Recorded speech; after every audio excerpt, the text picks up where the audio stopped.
선택. 인생에서는 세 가지 선택이 있다. 직업의 선택, 배우자의 선택, 인생관의 선택이 그것이다.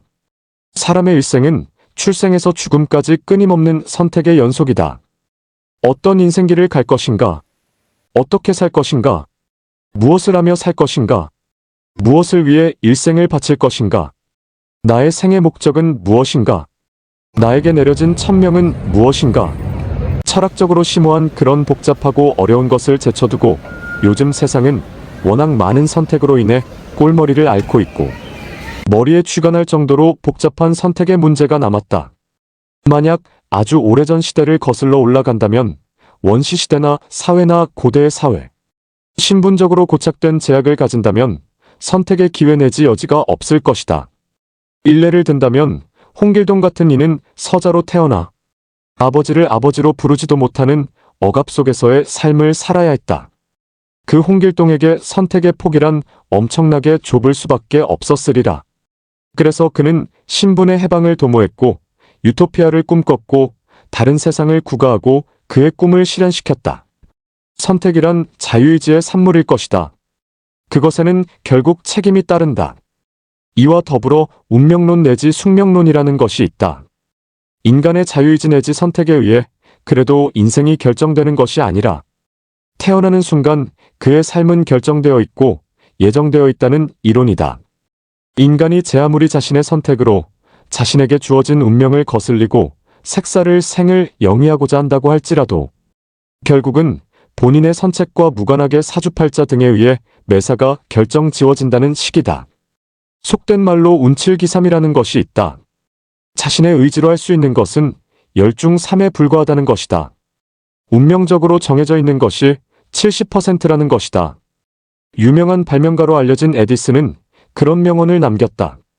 자신의 일생에서 일의 성취는 99%의 땀과 1%의 영감에 의해서 이루어졌다는 것이다. 자신의 의지와 노력이 그렇게 큰 비중을 차지하고 그렇게 믿음을 갖고 일의 성취 또는 성공을 위해 노력하고 피땀 흘려 애썼다는 것을 강조한 것이리라. 노력은 결코 배신하지 않는다는 얘기도 있다. 과연 그러한가? 아리송한 문제다. 아무리 노력하고 애쓰고 열정을 다했지만 자신이 목표한 바를 이루지 못하는 경우도 숱하다. 우리가 모든 사람이 그렇게 애쓰고 노력하고 열정을 쏟아부어 이뤄낸 성취를 획득하고 그 과실을 맛보기도 하지만 전혀 그렇게 그 성취를 이뤄내지 못하는 이도 수많은 경우가 존재하는 셈이다. 그것은 왜일까? 노력의 부족이라고 한탄하기도 하고 하늘의 도움이 없었기에 조상님의 은덕이 없었기에 그런 성공을 이루지 못했다고 자포자기하기도 한다. 서양의 유명 시인 프루스트의 가지 않은 길이라는 시도 있다. 자신이 가지 않은 길이 있었고 그로 인해 후회나 미련을 갖고 있는 것이 인간이라면 모두 그런 일말의 회한을 가지고 있으리라.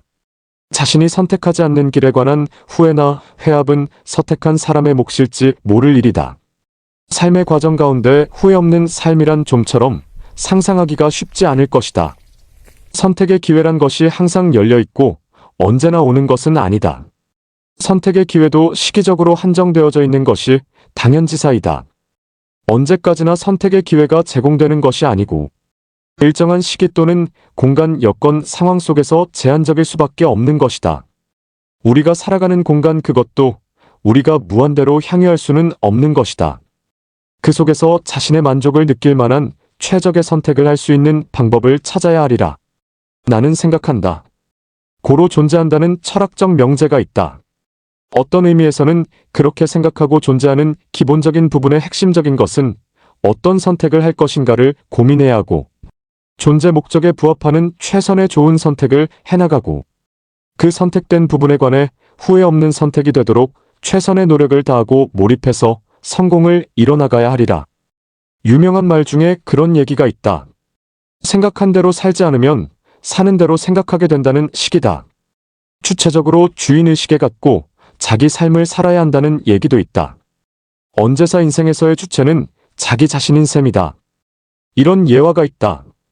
20세기 초엽의 일이었다. 한 여자 수영 선수가 있었다. 그녀에게 주어진 도전 과제는 LA 근처의 섬 카탈리나 섬까지 수영해서 도착하는 것이었다. 바다의 높은 파도와 급물살을 극복하고 이겨내야 하는 고난도의 도전이었다. 그녀는 도전을 받아들였고 충분한 연습과 훈련을 통해 자신의 몸 상태를 최선의 상태로 만들어 도전에 나섰다. 그 도전이 갖는 의미는 자신의 명예욕 또는 성취욕 그런 것과는 전혀 관계가 없었다. 말 그대로 자신과의 싸움이었고 그것을 이겨내고 인간의 한계를 새롭게 하는 극한의 도전이었던 셈이다. 드디어 결전의 날이 왔고 그녀는 도전에 나섰다. 물론 배가 뒤를 따르고 있었고 방송 매체에서는 그녀의 도전을 생중계로 방송하고 있는 형국이었다. 그렇게 시도된 도전은 결국 마지막 단계에서 불과 1.5km를 앞두고 포기하고 마는 상황을 맞는다. 원인은 목표점이었던 카탈리나의 목표지점이 짙은 안개로 인해 자욱하게 낀 인개로 희뿌옇게 보였기 때문이었다. 목표가 보이지 않으니 그녀는 절망했고 도전을 이어갈 의지를 상실한 채 도전을 포기하기에 이른 것이다. 참으로 안타까운 일이 아닐 수 없었다. 올림픽에 있어서도 최고의 선수가 도전을 하던 과정에서 그 도전 과제에 대한 두려움을 극복하지 못하고 도전을 포기하는 일들이 왕왕 벌어지기도 한다. 그런데 기적적으로 그 수영 여자 선수는 다시 도전에 나선다. 그리고 지난번과 똑같이 그렇게 목표 지점은 안개에 휩싸여 있었다.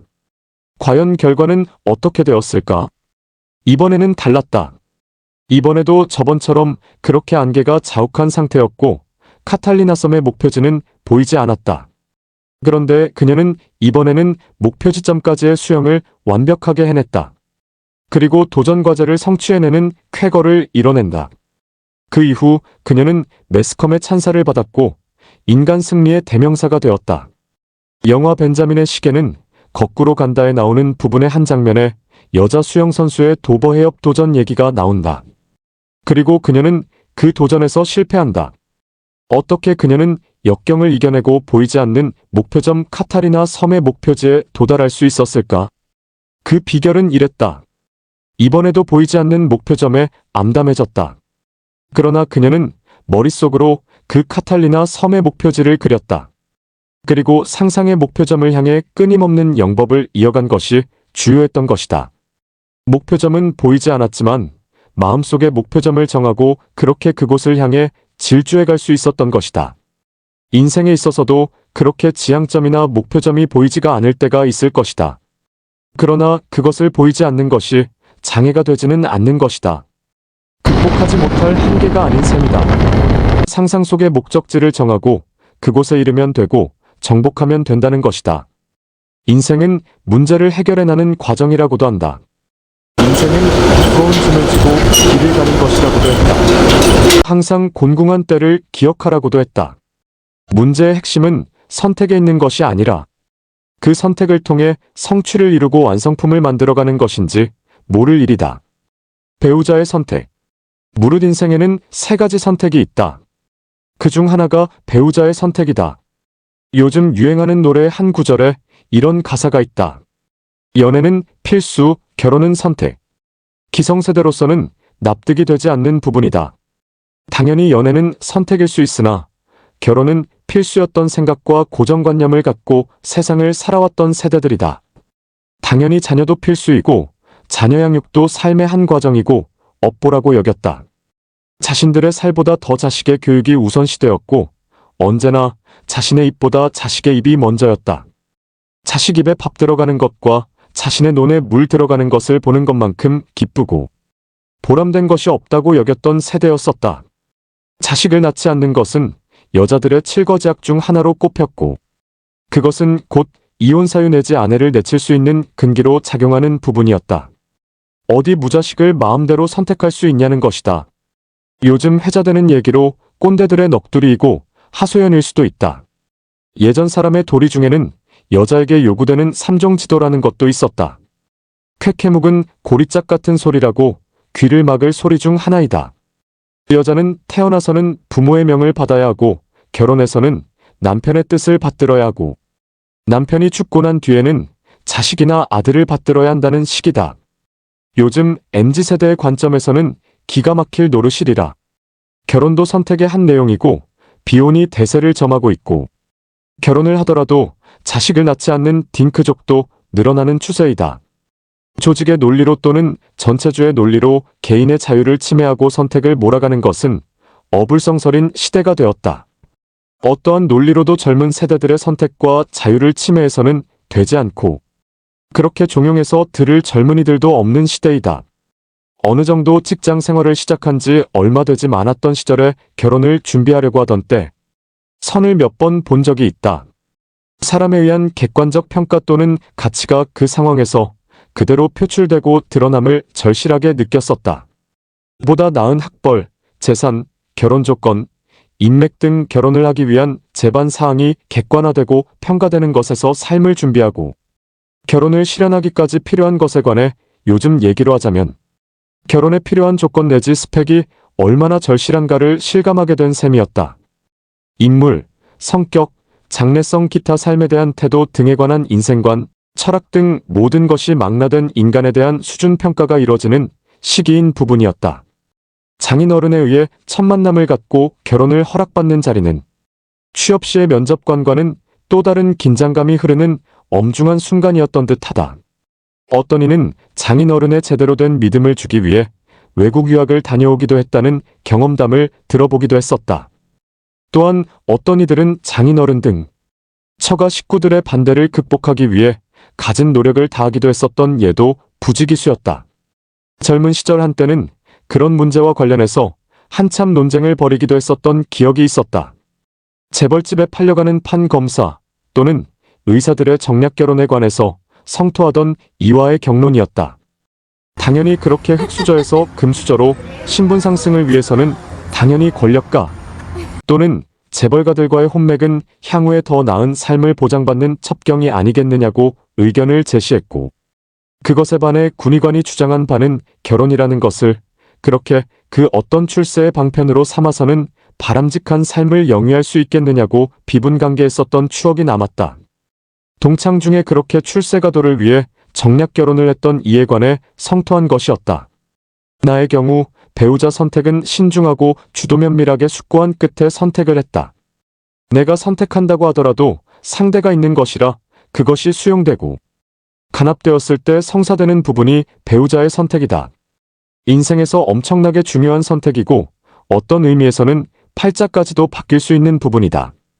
부모의 영향력도 무시할 수 없는 부분인 것이 예전의 상황이었다면 오늘날에 있어서는 대부분의 경우 부모의 영향력이 엄청나게 축소되었고 비중도 약화되었다고 볼 수 있다. 자식 이기는 부모 없다는 말이 잘 적용되는 형편이다.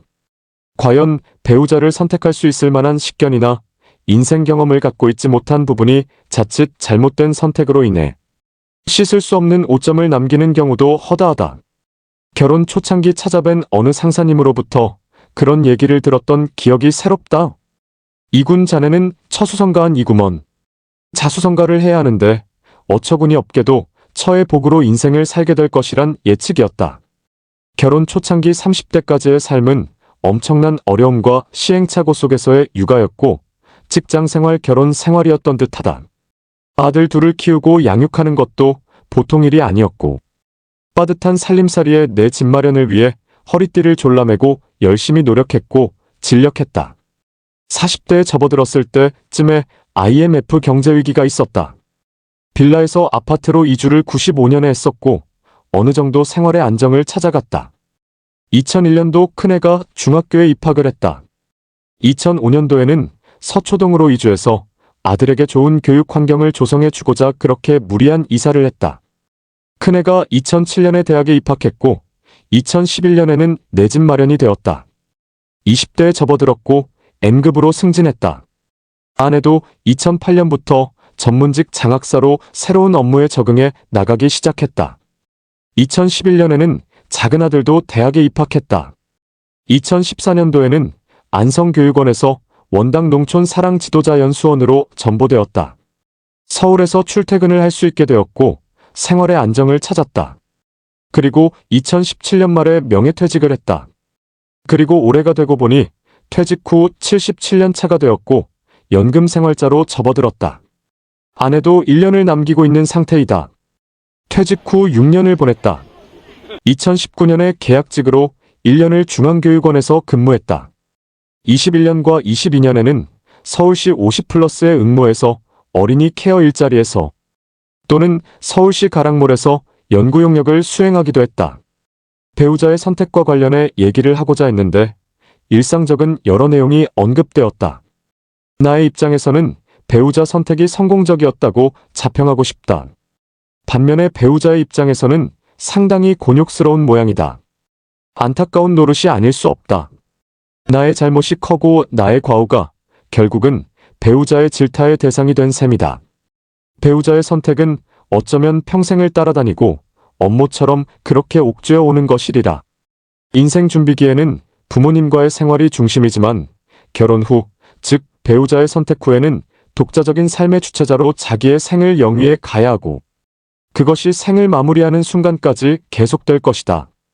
그러므로 인생에서의 일륜지 대사가 결혼이라고 했던 얘기가 빈말이 아님을 깨우치게 된다.